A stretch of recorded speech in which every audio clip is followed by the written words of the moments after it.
Ladies and gentlemen, I present to you America's top foundational health coach, Dr. Joe D.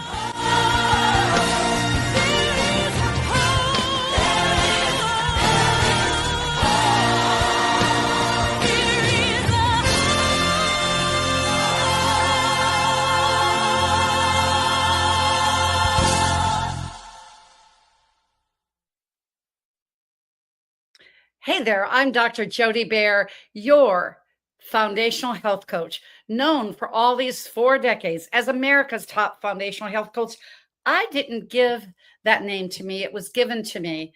I'm humbled and honored to say that it was because of my 35,000 client patients that I helped when and supported when I was in private practice, all these time losing 1.1 million pounds of toxic fat. And during the COVID era, to bring over 3,000 of a lot of the same, but many of you are new into this realm to restart, reclaim, and recreate your amazing optimal health. And I've done this all these years through what? The 6 pillars of traditional Chinese medicine found in our 2 books, as you see here, Healthopedia, The Puzzle Pieces, The Essence of the Woman. We're going to be talking about books today, but we're going to be talking about it on this Mindset Monday with one of the men who has changed the game in personal development, personal mindset. And just as I've always said, your mindset comes from your skill set. Boy, does he have one. But when you think about your mental health, it's right after spiritual. It goes spiritual, mental. Then we finish it out. Emotional, physical, financial, and social. Because mindset is right next to your spiritual set. I'm going to say it again. Your mindset and the degree that your mindset is key and keen is because of your skill set. He is trained and he's been trained by some of the best. Harrison Klein, oh my, I'm going to rhyme this out there on this mindset broadcast. Harrison Klein, he's going to blow your mind with his new book. Yes, it is Badass Bitches in History. You can see I'm almost all the way through it. Make sure that you get this book. And we'll have the QR code up here in just a moment. Why? Because it really does make a difference. See, your mind, as Nancy Reagan said, is a terrible thing to waste, but it is necessary. As both of our personal friend, Les Brown, Harrison's my best friend here. As a colleague, we like to say less is best to everyone, now don't we? But what does he say? He said, it is necessary to go about you and your goals as if your life depended on it, because at the end it does. And it really starts with your mind, your mindset. I've said oftentimes that on this Mindset Monday, it takes a good woman to be out in front, but it takes a good man. I want to give a shout out to my granddaughter who's turning 14 today, and my son. Both of them were born on Mother's Day. My goodness gracious, what an amazing thing. Yes, we need the divine feminine, but we always need the divine masculine. I wouldn't have made that baby. I wouldn't have had that granddaughter if it hadn't been for both. But we're going to hear from the absolute one of the best in the industry after we take this commercial break and talking about some of the best of the best. It is my pleasure and my delight to bring up Dame Doria Cordova. After 45 years, the same age as my son, 45 years, she's been doing the Money and You Summit. It's one of the longest running, if not the longest running, personal development, I say experiential seminars around. There's another one coming up in June 4th through 7th. We'll have the registration code at the end. There's still an early bird price for the next 2 weeks because wonderful Buckminster Fuller saw Dame Doria's potential, and she became a badass in the financial realm of leverage. I believe that Harrison Klein brought this book together because he saw the divine feminine in those badass bitches. So let's just badass away after this commercial break with Dame Doria Cordova and Money and You. Money and You is the longest running entrepreneurial, experiential, transformational training in the world. And we have been impacting the lives of over 200,000 graduates from over 85 countries since 1979. I am Doria Cordova and I own Money and You.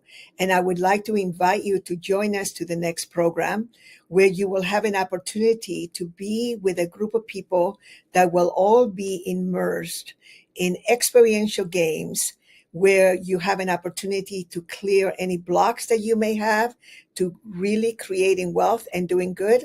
But at the same time, learn the business success model, which really immerses you into a conversation about leverage. Leverage is key in creating wealth and doing good. And we have the results to show that this program works. People like Tony Robbins, Robert Kiyosaki of Rich Dad, Poor Dad, Ben Cohen of Ben and Jerry's, and many others have attended this program and changed their lives and created new industry and are some of the most well-known change makers in the world. Thank you. Aloha. Bye-bye. Yes, Dame Doria Cordova, one of the best. Just join us at Money and You in San Diego, California, June 4th through 7th. Here is the referral link. You can get your ticket right there because you will get a discount this way. But as Dame Doria Cordova was speaking, Ben and Jerry's, Rich Dad, Poor Dad, Robert Kiyosaki, Tony Robbins, and Harrison Klein, and Dr. Jody Bear have been in that audience. It is a one of a kind for the one of a kind that really cares about what you're doing in humanity. That's what it's all about. I'm going to put it on and I'm going to take this one off. Just mark your calendars. It's next month in 3 weeks, June 4th through 7th in San Diego, California. All details can be found right there, and go get your ticket today. Okay. You're going to want to be with all the best of the best and Harrison Klein. Well, let me tell you about this humble service, this gentle giant of a man. He's been a world leader for, in motivation, inspiration for decades. But we're just going to put the last 20 years of what he's done. He's a pioneer in the industry of telesummits. Who knew what a telesummit was 20 years ago? Well, Harrison Klein made sure that we did. He broke sales records with the IM programs, the Masters Gathering movements, all of this in a 3-year tether of time, setting records in the industry.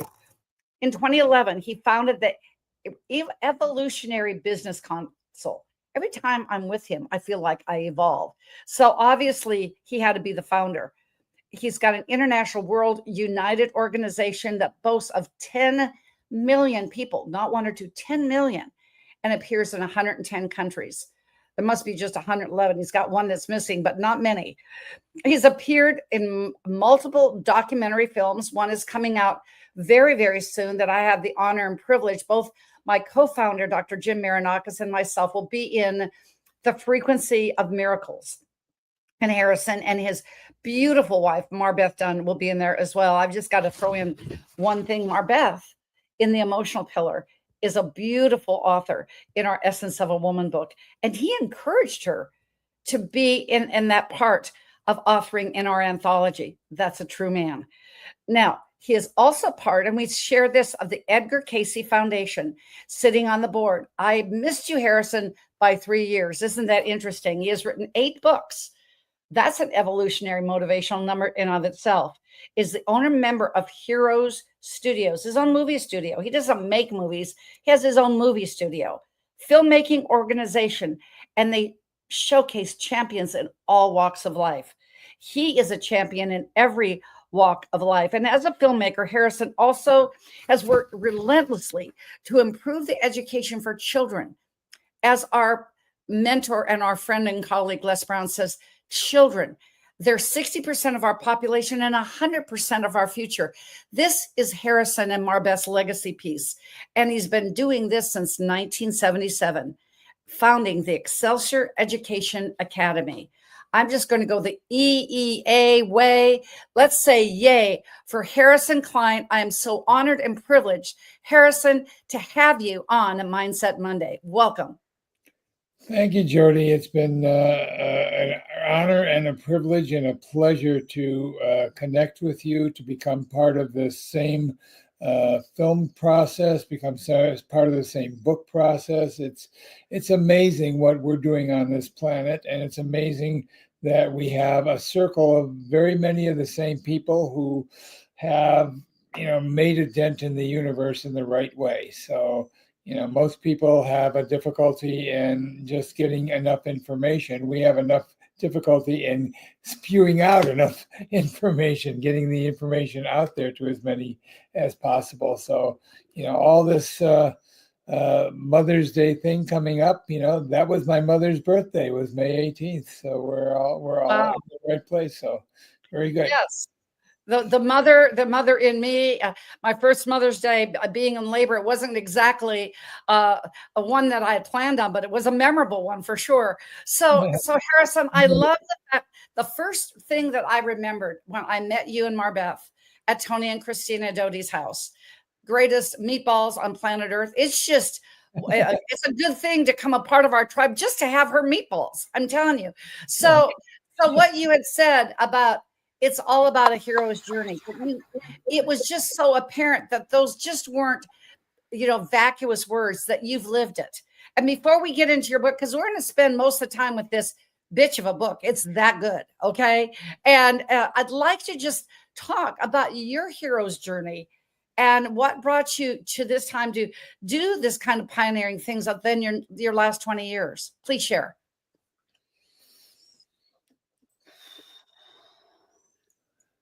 The hero's journey is a dark night of the soul, you might say, for most people.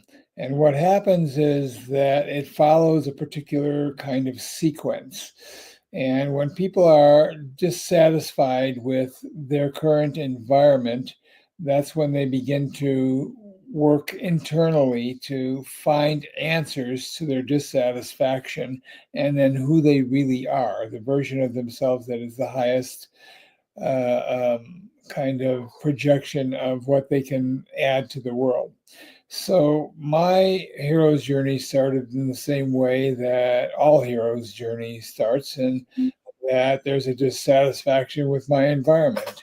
In my particular world, for example, there was a lot of hypocrisy in the people around me.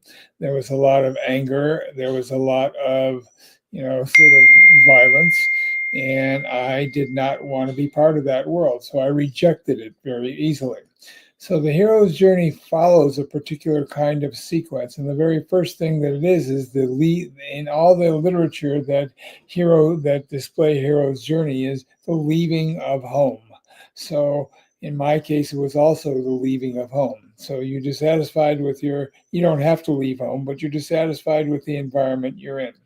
So the next thing that happens is that you want to separate yourself from the thinking paradigms that were present that caused you to be dissatisfied. So you can be depressed. That means you don't like who you are, and that the avatar has hurt you. Your own avatar that you project into the world has hurt you in a way that, you really are angry about or depressed about. So I left home. I was quite depressed. I was actually autistic, and it was a choice to become autistic. I don't know if you know that your audience knows that you can actually retreat into autism. So I retreated into autism when I was about 4 years old. So I spent 28 years on that spectrum. So when I broke out of that spectrum, what happened was, now I always wanted the 28 years in the dark night of the soul was to find out who I really was. So it was trying to become more aware. It was trying to deal with the adversity of the paradigms and the conditioning and the indoctrination that had molded me to that point. It was a point in which I wanted a new world for myself, because the old world was deteriorating and could not be sustainable for me. So the first thing that happens after you leave home is that you encounter the unknown. You walk into the unknown, and encountering the unknown, you have to deal with adversity, because in the unknown, you don't know what's going to happen, and it's Exactly. and if it were known, then it would be the known. So, so you have to step back, and you have to deal with the things that you don't know anything about, and that can be very painful, and it can be very difficult. And in doing so, the step is that you start to become competent. You take the hits in a way that now teaches you to become more competent. So now you start to see what's wrong with you in a way that's not your parents, not your teachers, not your friends, not any of that. It is from inside you. And what do you want to change about yourself? So you go through that process of dealing with the unknown. And at a certain point, there comes a place where you have a calling. So you've introspected for a long time. You've begun to get some answers, and you begin to know what you don't want, and you have a calling. And this is the scariest part of the hero's journey, is that most people don't go into the cave of what their calling is. They think, it's too unrealistic. It's not going to make any money. That, in my case, my calling at the time was, I was scared to death of becoming homeless because I wasn't making any money. I was autistic, and I was, in very difficult. You could have been on the street had you not faced it. Yes. Easy. Yeah, I could have been right on the street. So I was in that process of learning who I was, and the unknown became, some place that I began to learn how to navigate, which everybody does. It's just a matter of time until you learn to navigate your way out. But you navigate your way through, and in so doing, then the first thing that happens is that you have some sort of a enlightening experience that breaks everything else open. So what was that experience? I want to know this, and then let's get into this book, because that was certainly an enlightenment too. So what was your epiphany?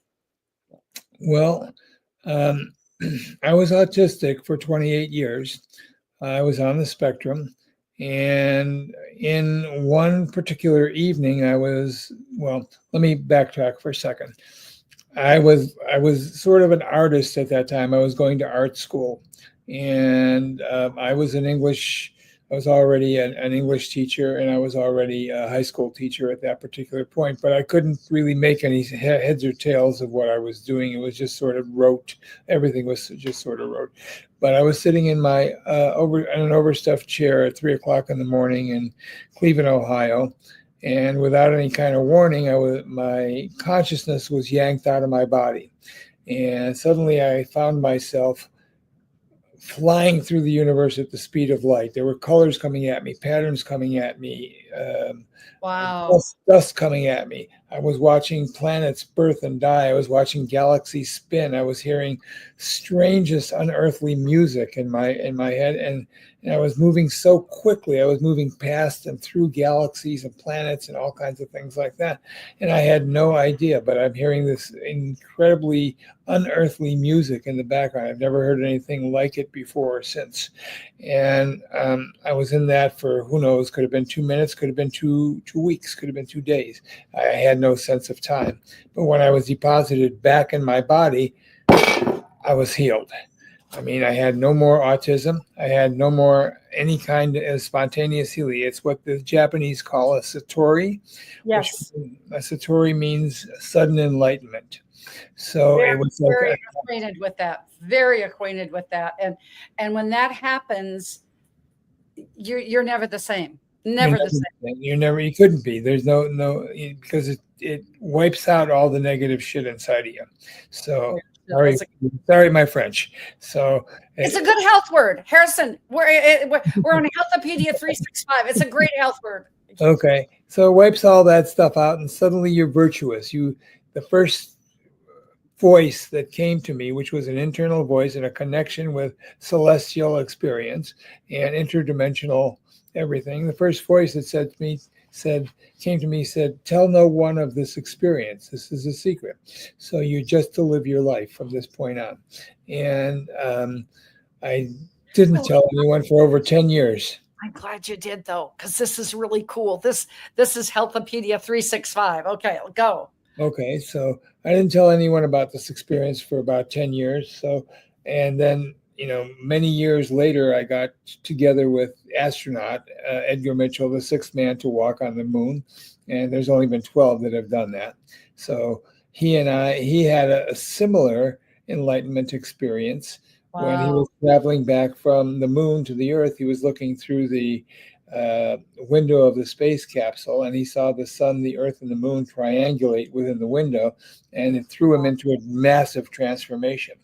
And the massive transformation that he described to me personally, and I described to him mine, were pretty much the same. So, yeah. Mm-hmm. Was pretty much the same. So it was this whole thing about going through the universe, about watching planets birth and die and galaxies spin. And, it was one of these kinds of things. And then when you're deposited back in your body, you're totally healed. You have zero negativity. The ego has died. The experience is one in which communication is clear. Every part of you knows everything that's ever happened to you from the time you were birthed to the time you die. And then you begin to travel interdimensionally between parallel universes. And, I don't know if we need to explain how that works, but there is no such thing as time. It's no future, no past. It's just different columns of focus that you're in, and it's all one long moment of now, everything happening simultaneously. And when you transcend the experience of the humanness or the ego, basically, you are able to navigate your way through different kinds of experiences like that, different parallel universes, different parallel kinds of dimensions, and you've heard of the astral plane, you've heard of time travel, you've heard of all of those kinds of things happen when you step into an enlightened experience, because you're no longer of time and you're no longer of just flesh. You're celestial by nature. So the communication with Source becomes direct and immediate. And it's the kind of thing that Jesus talked about. It's the kind of thing that Moses talked about, Muhammad, also all the prophets. All the prophets talk about. So, you feel yourself, you 100% understand that the universe is not out there. There's no external assertion. The universe is in here, within here. In here. And I remember saying to my husband when we first met, I said, I just had to throw this in, Harrison, because I said, what a cerebral being. And he goes, cerebral and celestial. That's what he said about you. Great judge of character, a great man. Did you have a celestial kind of epiphany? I mean, how do you, I mean, all of your books, I'm sure of which this is the only one I'm saying, I got to look in the other 7, but this is the only one that I've read. But you have such a way of not only storytelling, but teaching as you go, just like you taught. We've talked about autism, this being with me being a 4-decade health coach and holistic practitioner. Autism, we've hit the spectrum, but the way you explained your story was a teaching story. How did this Badass Bitches come about? Did you just wake up one morning and tell your beautiful wife, Marbeth, this is the book I'm writing? How did that happen? It was a celestial download, number one. So, but nothing happens by accident. It's all cause and effect on 3D level, and then in 5D level, it's all subjective to just the experience and the will of God. Your will and God's will are the same, and it happens simultaneously. So I had this epiphany when I was just thinking about the fact that I know all these very strong women, and so many women basically, are aware of how they have been second-class citizens in so many different ways, that they have been abused, they have been ignored, they have been, vandalized, they have been, aggressed on for no reason, they have experienced venom for no reason, they go through all this stuff. And I'm thinking, well, how long has this been going on? Why is it that women have been so suppressed for so long? And why is it that, they still are struggling to just step into the same kind of energy that the masculine has? Well, what happened for me basically was the idea and the understanding that it was the Hebrews that made God masculine. Maybe 3,000, 5,000 years ago, the tribal nature of humanity was worshiping the female. They were worshiping fertility. They were worshiping, the sons. There were all kinds of goddesses, and the mother was the life giver. The Hebrews came along 7,000 years ago, and they said, well, no, God is masculine, and it's one. They overcame the multiple goddesses and multiple gods by uniting everything into one, and they gave that God positive qualities or masculine qualities. And so in the process of all that, basically the feminine had gotten drowned for the last 7,000 years. But we know throughout history that there is a complete pendulum of everything. So it swings back and forth. Divine masculine, divine feminine. Divine masculine, exactly. And severity, yes. Yes. So it's always a duality, and it's always a pendulum that moves back and forth for the dominance. And having my particular perception, I see the transition right now in the world happening especially in the free world, where the feminine energy is becoming dominant. It is not fully dominant yet, but it is in the process of becoming dominant. It is in the process of transition. It is in the process of being totally confident, in the process of being totally able to stand and assert its own experience. Without a doubt. And with that, we've got 9. You're a good example of that. So Thank you. And probably being that single mom of 2 boys, I had to step in my own greatness, but Yeah. those ancient architects. And I love the story about that there's one, and we're not going to tell y'all because you got to buy the book. We're going to look at these slides in just a minute, but then you get into warrior women and then political powerhouses, the literary legends. That could be even your wife and I could have been in there. Scientific pioneers, and then the artistic avant-garde, the rebels and revolutionary modern mavericks, whether it's Malia Yousafzai, I usually say her name wrong, or then the unseen leaders. So before we go into the slide presentation that I made, one of these chapters would you like to take our audience to? Here we go. You just choose your own. That's fine. I'm fluent in all of it. I wrote it. So yes. So let's just, since this is Healthopedia and Healthopedia 365, let's talk about the literary legend, shall we? I'd love to do that one. Sure. Okay. So there are 3 women, I think, or 4 women that I have in that particular chapter. Mosaki Shikibu, which was a Japanese woman, ancient in probably 5,000 years ago, or 7,000, 6,000 years ago, something like that. No published record of anything had been done in any kind of a narrative style prior to her. She was the very first novelist in all modern history. She wrote a love story, which became very popular in Japan and actually created the novel. So it was a fictional story, but it was a love story, and it became really popular and started the whole tradition of telling narrative stories. So she was the first one to ever do that. Mary Wollstonecraft, she was a woman who, she was the second featured woman in that chapter, and she was the first feminist that expressed that in a published way. So she talked about becoming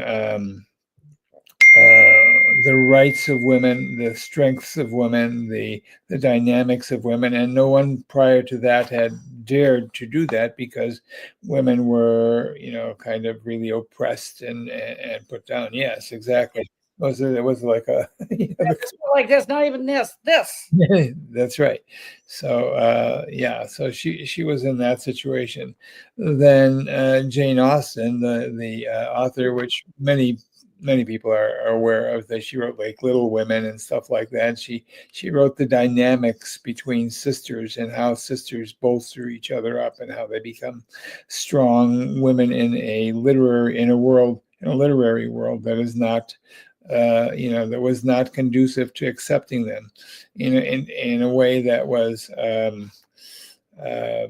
she had to, or most women prior to her, if they had written anything and got books published, they had to do it under the pseudonym of a man. Yes.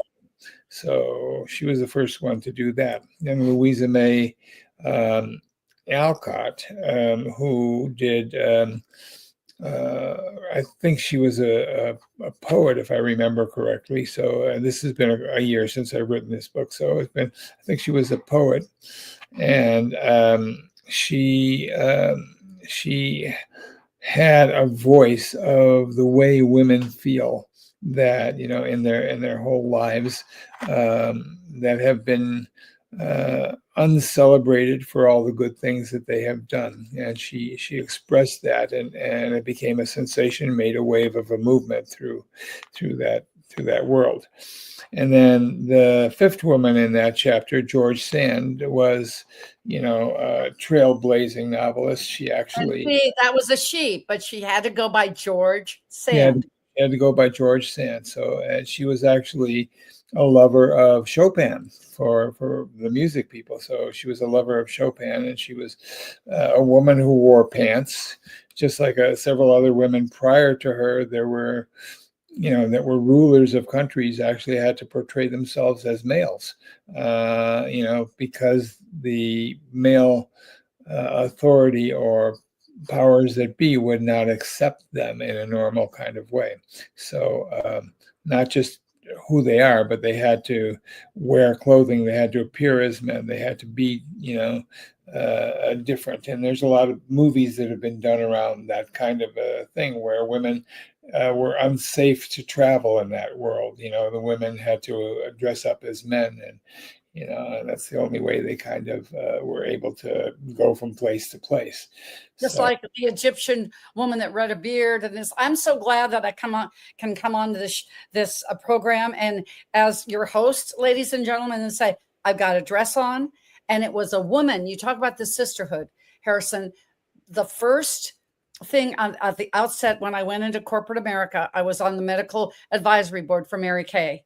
What a role model to have this woman in her 60s that blew through a glass ceiling. And I remember she said, and she went around, and guess that there was one, you're not surprised about this, one of the medical advisory board was a woman. It was this 26-year-old. And she said, I did 40 cents to a man's dollar. I hope by the time you, little lady, she didn't even call me by my name, but since she was a CEO, she could do that. Little lady can make it 60 cents on a man's dollar. And she's about right. So we're coming into our own, but we've got a ways to go. And I've just got to say, Harrison, the way when I look at the divine feminine and divine masculine, had you not had your hero's journey, as I call it, a hero's journey sometimes, that it's just, if it's a she, but writing this book, putting it together, it's not done by AI, or as Dr. Jim Marinakis would say, it really was done by AI, artistic intelligence. So let's just take a break. It's talking about travels and how you've traveled the world with each of these chapters. Just to make sure you go to badassbitches2025.com, order your copy. You'll be glad you did. I know, Harrison, you're going on a tour. If you're master and pioneer of the telesummit. He's going to be back out there again. But what we're going to be doing, Dr. Jim and I, in 4.5 months, join us in Greece. Yes, join us. Yeah. Yes, join us in Greece. Why? Because when we are there, it's going to be Healthopedia 2.0. We've got things together. It's only 30 like-minded people. You don't take a multitude of people when you have this kind of a mission to take people on a health journey unlike any other. It's close to kenosis, the absolute heart of Western civilization, that azure blue Mediterranean Sea. What I can tell you is this: we'll be sitting out here doing yoga, qigong. But think about, as we've said before, why learn about health when you can experience it? Come with us to Crete. It's all inclusive. $19.95 is our early bird price. That includes all meals for 6 days, all lodging, everything, including some massage, acupuncture. It's all there. Why? Remember when we were at our symposium in South Beach, in Boca Raton, and we said, retreat, renew, recreate. This time it's 6 days of the process, not just 2 days. And frankly, thinking about other prices of seminars, when you go to one, you've got to pick up lodging, meals. That's why I'm very happy that we got the price down to what it is. Yes, Recreate You in Crete, September 29th, October 6th.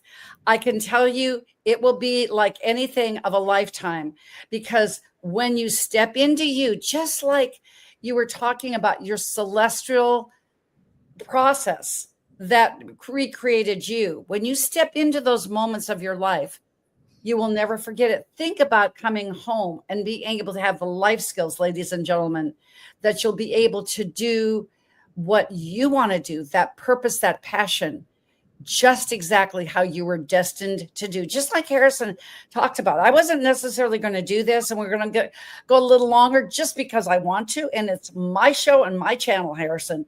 I want to do one more chapter when we get back, but think about what the world will have in store for you when you come back into your space. Just know you will never know until you're at Gnosis Greece.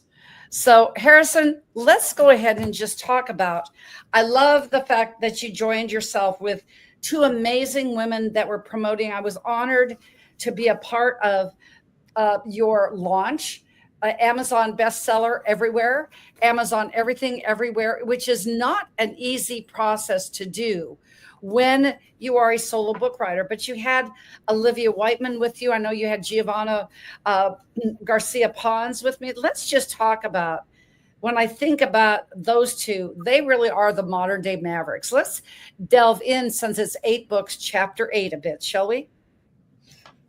Well, I want to kind of also kind of backtrack for 1 second, because I want to tell your audience that Crete and Greece is magical.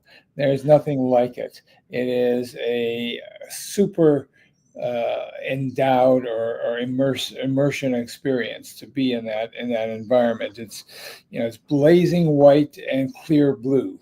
And the experience there is something that kind of wraps you into a whole golden light kind of experience. It's beautiful. So, well, and when you do that, Harrison, to me, because I've been there, Dr. Jim Marinakis is Greek, but you talk about stepping into this and his Spartan, as he called it, his Spartan ancestry.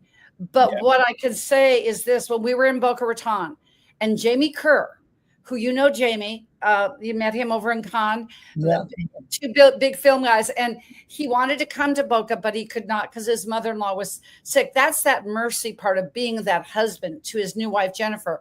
And he said, okay, maybe it's Boca this year. Next year it'll be Greece. And I had just said to Dr. Jim when we took a break, hey, this is going pretty well. Why don't we go back to your home country of Greece next year? 10 minutes later, Jamie says this. So it was like magical synergy. That's how this book feels when you read it.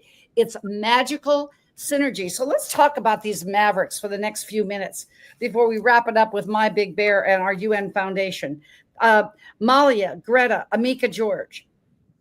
Let's go into a couple of concepts here, because I think very interestingly, when you come into your epiphany, when you come into this incredible space that allows this additional energy to be downloaded into you, the celestial energy that transcends time and space.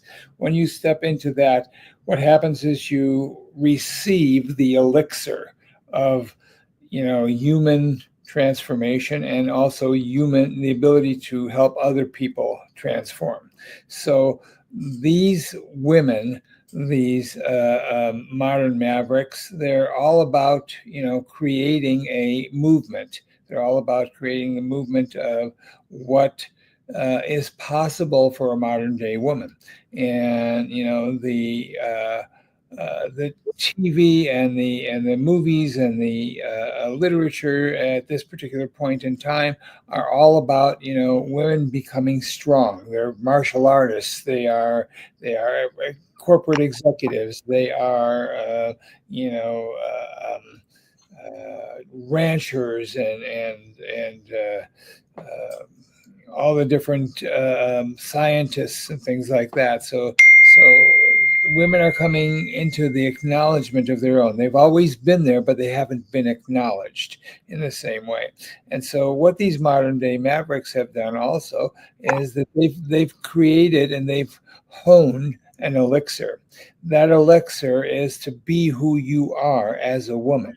And, that is something that women have not always been privy to, because they've had to mask their strengths. They've had to mask their intensity. They've had to mask their particular opinions about a number of different things.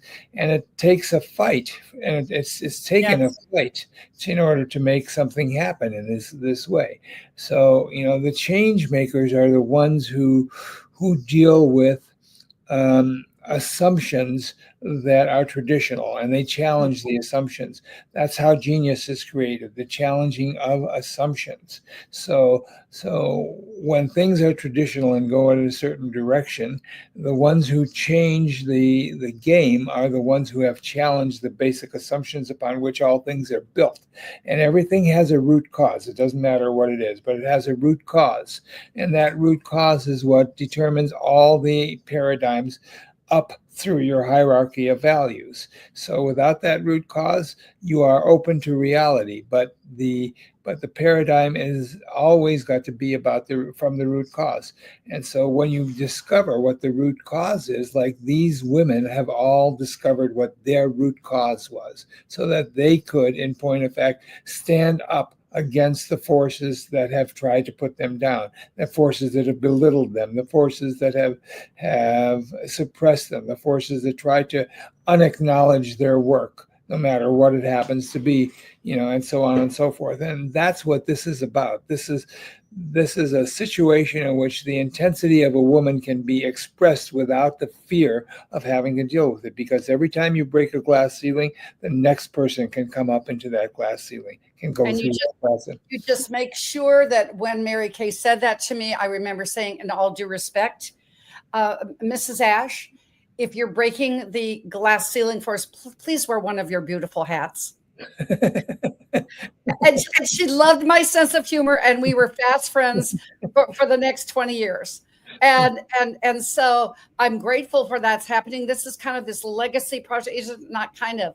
And I was just looking at and I'm going to segue into my next mission. Many of our viewers know that we have this 2-week hiatus where I was able, as we said, the Tour de Robert, the tour of 8 different locations, as I honored and venerated the soulmate for this part of my life.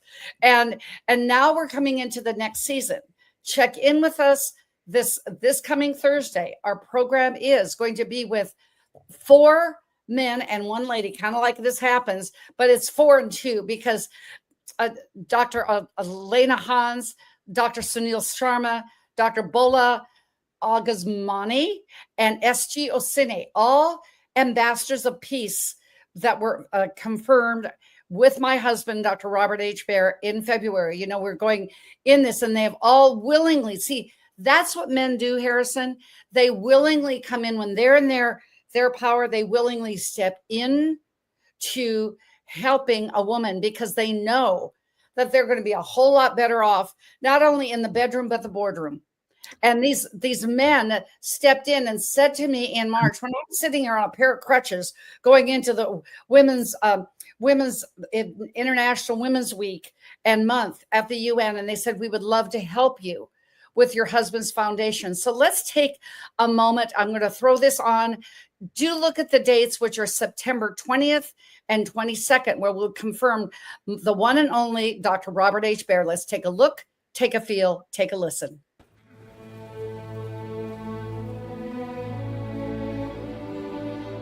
Step into one part of the life and times of Dr. Robert H. Bear, PhD, RPA.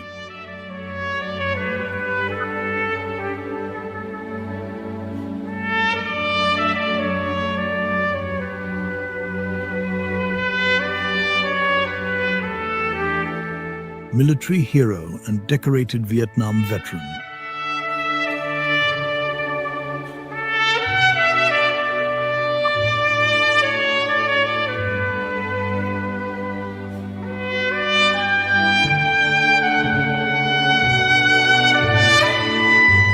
Oxford-educated professor, acclaimed as the 8th professional archaeologist in Oxford University history.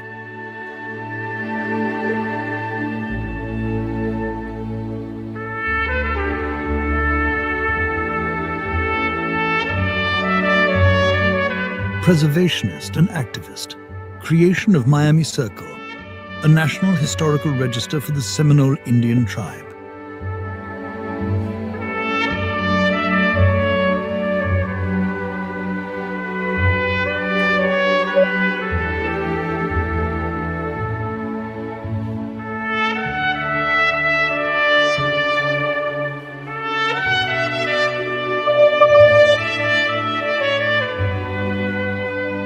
U.S. diplomat in Panama with Manuel Noriega and Anastasio Somoza. In Nicaragua, Operation Just Cause.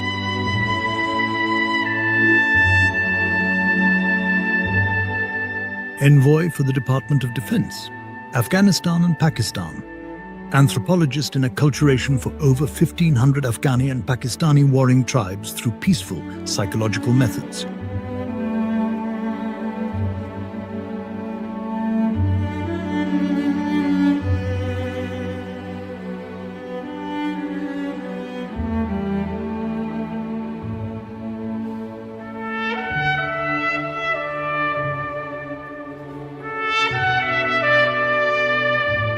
Dr. Robert H. Bear's extraordinary life stands as a testament to dedication, courage, and an unwavering commitment to making the world a better place. From military hero to Oxford professor, preservationist to diplomat, his legacy continues to inspire those who seek to bridge cultures and protect history.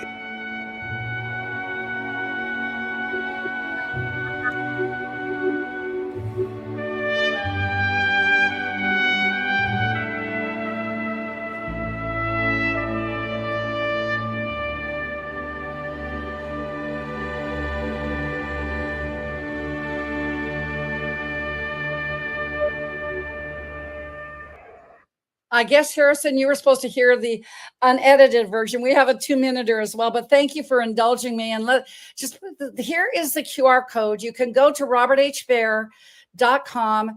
We are giving the young men, these Bobby and Barbara Bears, to be a chance to make a difference.